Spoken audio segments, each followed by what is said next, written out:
Parliamentary Lok Sabha Hindi dictation गति 160 शब्द प्रति मिनट। डिक्टेशन स्टार्ट होगी 5 सेकंड बाद।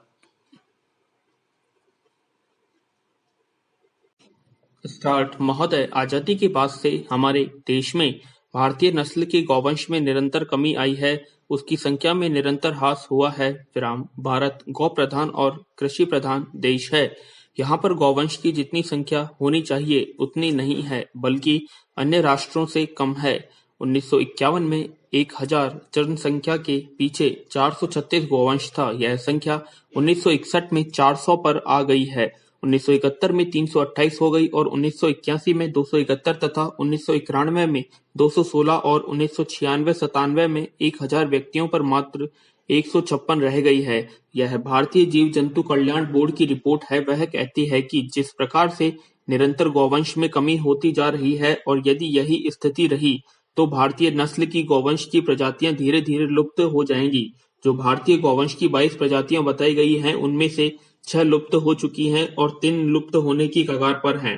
हम शोध नहीं करना चाहते। सरकार नए नए बूचड़ खाने खोलने के लिए 100% तक अनुदान देती है, लेकिन आश्चर्यजनक स्थिति यह है कि भारतीय नस्ल के गौवंश के अनुसंधान के लिए यदि किसान ऋण लेना चाहता है तो उसे ऋण भी नहीं दिया जाता है। गौशालाओं की स्थिति कितनी जर्जर है वह किसी से छिपी नहीं है। जितनी गोचर भूमि है उन पर भूमाफियाओं का कब्जा हो चुका है। कई सरकारों ने अपने वोट बैंक की खातिर गोचर भूमि को भी बांटने का कार्य किया है। ये सब कार्य हो रहे हैं, लेकिन गौवंश के बारे में नहीं सोचा गया है। भारत जैसे देश में इस प्रकार की स्थिति पैदा हो रही है। हम जब ऋण भी देते हैं तो जर्सी गाय के लिए देते हैं, जो अधिक से अधिक 40 किलो तक दूध देती है। सौराष्ट्र के गिरनार में गिर नस्ल की गाय पाई जाती है। ब्राजील इस गाय को ले गया था। गिर नस्ल की गाय ब्राजील में 100 लीटर तक दूध दे रही है। हम शोध नहीं कर सकते, हम कार्य नहीं कर सकते। विराम। हम केवल दूसरों की ओर देखना चाहते हैं। हम कर्महीन हो गए हैं। हमारी साधना समाप्त हो चुकी है। हम शोध नहीं करना चाहते। जब हम दूसरों की ओर देखेंगे तो ऐसी ही स्थितियां पैदा होंगी। गिर नस्ल की गाय ब्राजील में 100 लीटर दूध दे सकती है, वही गिर नस्ल की यहाँ क्यों नहीं पैदा की जा सकती? आप यहाँ संरक्षण संवर्धन करके उसकी नस्ल को क्यों नहीं सुधार सकते? विराम। महोदय, हमारे अनुसंधान केंद्र कहाँ चले गए जिस पर सरकार अरबों रुपया खर्च करती है? साहिवाल गौवंश भारतीय नस्ल की है। हरियाणवी नस्ल भारतीय गौवंश की है। सिंधी, घाट पाकर और काफरेज देशी नस्ल की गाय हैं। आज भी ग्रामीण क्षेत्रों में हम जाकर देखते हैं कि किसान दिन भर उनको खुला छोड़ देते हैं। वे दिन भर घूमकर शाम को जब वापस जाती हैं तब भी 2-4 लीटर दूध दे देती है। हम मेहनत किए बगैर कुछ पा लेना चाहते हैं। विराम। हम भगवान कृष्ण की पूजा करते हैं। उन्होंने हमें यही कहा था कि भारत जैसे कृषि प्रधान देश में गौवंश की पूजा होनी चाहिए, गाय की पूजा होनी चाहिए। उन्होंने कहा कि राजा की पूजा मत करिए, इंद्र की पूजा मत करिए। अगर पूजा करनी है तो उस गाय की पूजा करिए जो दूध देती है, घी देती है, दही देती है, जो पापों का नाश करने वाली है। पंचगव्य पाप नाशक है। हमारे यहाँ गंगा जल जैसा पवित्र पंचगव्य है। गौमूत्र, गोमेव, गौ घी, गौदूध आदि जल के साथ पान अगर कोई कर लेगा तो उसके सारे पापों का हरण हो जाएगा। उस पंचगव्य का पान कराने वाली गौमाता की रक्षा करिए, गोवर्धन की पूजा करिए। विराम। हमारे यहाँ दीपावली के बाद गोपाष्टमी मनाते हैं। प्रत्येक हिंदू उसे मनाता है। ऐसे देश में गौ हत्या हो रही है और गौ हत्या करने के लिए नए नए बूचड़ खाने खोले जा रहे हैं। विराम। योजना आयोग कोई रिपोर्ट पेश करता है या कोई योजना बनाता है तो इस देश का गौमांस निर्यात करने की योजना बनाता है। गौमांस का निर्यात करके हम विदेशी मुद्रा कमाने का प्रयास कर रहे हैं। विराम। भारत के गौवंश के संरक्षण और संवर्धन के लिए कोई योजना नहीं बनाना चाहते हैं। आज गौमूत्र से हमारी कुछ संस्थाएं विभिन्न प्रकार की औषधियां बनाती हैं। 30 से अधिक प्रकार की औषधियां गौमूत्र से बन रही हैं। पैरा। मंत्री जी कह रहे थे कि गाय का दूध सबसे शुद्ध, पवित्र और ताकतवर है और सभी चीजों को अपने अंदर समाहित किए हुए होता है। विराम। ऐसी गाय के दूध से शरीर बढ़ता है, बलवान होता है। इसे पीकर जहां हम अपने शरीर को शक्तिशाली बनाते हैं, वहां मानसिक और बौद्धिक क्षमता भी इस दूध को पीने से बढ़ती है। ऐसा वैज्ञानिकों ने अपने शोध के माध्यम से किया है। इससे कई प्रकार के खाद बनाकर खेतों में अच्छा उत्पादन कर सकते हैं। अगर 10 गाय हैं तो 10 पीस परिवार आराम से अपना जीवन यापन का काम कर सकते हैं। विराम। माननीय सभापति जी, सदन में ग्रामीण विकास मंत्री जी द्वारा प्रस्तुत राष्ट्रीय ग्रामीण नियोजन गारंटी विधेयक 2008 का समर्थन करने के लिए मैं खड़ा हुआ हूँ। विराम। महोदय, मैं समाजवादी आंदोलन से जुड़ रहा हूँ। इस सदन में बहुत से सदस्य चाहे इधर बैठे हों या उधर बैठे हों, देश प्रेमियों के नेतृत्व में देश में समाजवादी आंदोलन की धारा में संघर्ष करते रहे हैं। उस आंदोलन में सर्वप्रथम हमारे नेताओं ने कहा था कि काम का अधिकार संविधान में मौलिक अधिकार के रूप में होना चाहिए। यदि संविधान में इसके लिए संशोधन करना आवश्यक हो तो जरूर करना चाहिए।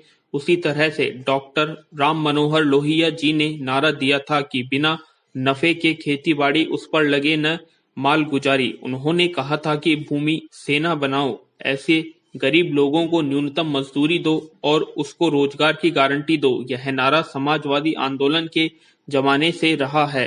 हम वर्तमान सरकार और प्रधानमंत्री जी को इस बात के लिए बधाई देना चाहते हैं कि उनके नेतृत्व में जो न्यूनतम साझा कार्यक्रम बना था, उस दिशा में यह एक सराहनीय कदम है। जो बिल सदन में लाया गया है, उस दिशा में यह एक सराहनीय कदम है। विराम। सदन में विपक्ष की ओर से माननीय मंत्री जी, जो इस कमेटी के चेयरमैन थे, उन्होंने भी अपने विचारों को रखा। कांग्रेस की अध्यक्ष ने भी अपने विचारों को रखा और सभी दलों के माननीय नेताओं ने भी अपने विचारों को यहाँ रखा है और कुछ त्रुटियों की ओर भी इशारा किया है। लेकिन सभी दलों के माननीय नेताओं ने इस बिल का पुरजोर समर्थन किया है। भारत गांव का देश है। गांव में बदहाली, गरीबी, बेबसी, लाचारी और बीमारी तब तक ठीक नहीं हो सकती है जब तक कि गांव के लोगों को हम रोजगार मुहैया नहीं कराएंगे। रोजगार मुहैया कराने की दिशा में माननीय मंत्री जी ने और सरकार ने इस विधेयक को प्रस्तुत किया है। हम लोग जिस इलाके से आते हैं, वहां से मजदूरों का व्यापक रूप से पलायन होता है और साल में 3 महीने उनको कोई काम नहीं मिलता है। वे काम करना चाहें तो भी उनको इन 3 महीनों में काम नहीं मिलता है। काम करने की गुंजाइश नहीं है। इस विधेयक से पलायन को रोकने में काफी मदद मिलेगी। वे मजदूर काम की तलाश में इधर उधर नहीं भटकेंगे, इसलिए उन पर हमें विशेष ध्यान देना चाहिए ताकि उनकी मुश्किलें कुछ हद तक कम हो सके। विराम। महोदय, माननीय मंत्री जी ने भी इसे 200 जिलों में लागू करने जा रहे हैं और इस विधेयक के पारित होने के बाद बाकी के 400 जिलों में भी 5 साल के अंदर इसे लागू करने के अपने संकल्प को भी इन्होंने दोहराया है। 5 वर्ष के अंदर शेष 400 जिलों को भी ये इस स्कीम में शामिल करेंगे और देश का कोई भी जिला ऐसा नहीं होगा जो इसके लाभ से वंचित रहेगा। इसलिए यह एक सराहनीय कदम है। विराम। इस काम के लिए हम माननीय मंत्री जी को बधाई देना चाहते हैं। इसमें इन्होंने जो जो काम करने हैं, उन कामों की इलाके के स्तर पर वरीयता दी है, जिससे देश के विभिन्न भागों को काम करने में सहूलियत हो। इन्होंने कहा है कि हम बाढ़ नियंत्रण और जंगल लगाने का भी काम करेंगे। हम लोग जिस इलाके से आते हैं, उसका बड़ा भूभाग जल भराव की समस्या से ग्रसित है। वहां की करीब 10 लाख हेक्टेयर जमीन जल भराव से ग्रसित है, इसलिए पानी के निकास का काम भी इसमें जोड़ा जाए। 1/3 महिलाओं को इसमें रोजगार मिलेगा, वह भी सराहनीय काम है। हम माननीय मंत्री जी से एक बात कहना चाहते हैं कि यह काम पूरा होगा तो निश्चित रूप से बेरोजगारी के जीवन में एक नया आयाम आएगा। उसके साथ साथ उनके जीवन में सुधार होगा, जिससे वे देश की मुख्य धारा से जुड़ेंगे और देश के सर्वांगीण विकास में योगदान करेंगे। विराम। मैं और माननीय मंत्री जी से मांग करता हूं कि जनप्रतिनिधियों का इसमें व्यापक रूप से सहयोग लेना चाहिए, उनको इसमें हिस्सेदार बनाना चाहिए। विराम। अध्यक्ष महोदया, हमारे देश के करीब करीब 6 लाख कोयला खदान मजदूर हैं, जिनमें स्थायी भी हैं और ठेके पर काम करने वाले भी हैं। ये सब मजदूर 25 सितंबर को हड़ताल पर जा रहे हैं। कोयला उद्योग की 5 यूनियनों ने हड़ताल की नोटिस दिया है। इन यूनियनों की मांग है कि भारत सरकार ने जो फैसला लिया है देश के सरकारी उपक्रमों का विनिवेश करके 40,000 करोड़ रुपए वार्षिक हासिल करने का, उसे निरस्त किया जाए। 3 साल पहले कोल इंडिया के 10% शेयर बेचे गए। विनिवेश किए गए 1% शेयर ब्रिटेन की एक कंपनी ने खरीद लिए। जब यहाँ NCWA ने इन मजदूरों के साथ वेतन करार किया था तो वहां से उन्हें धमकी मिली थी कि हमारे पास कोल इंडिया 1% शेयर है, हमारी इजाजत के बिना आपको वेतन करार नहीं करना चाहिए।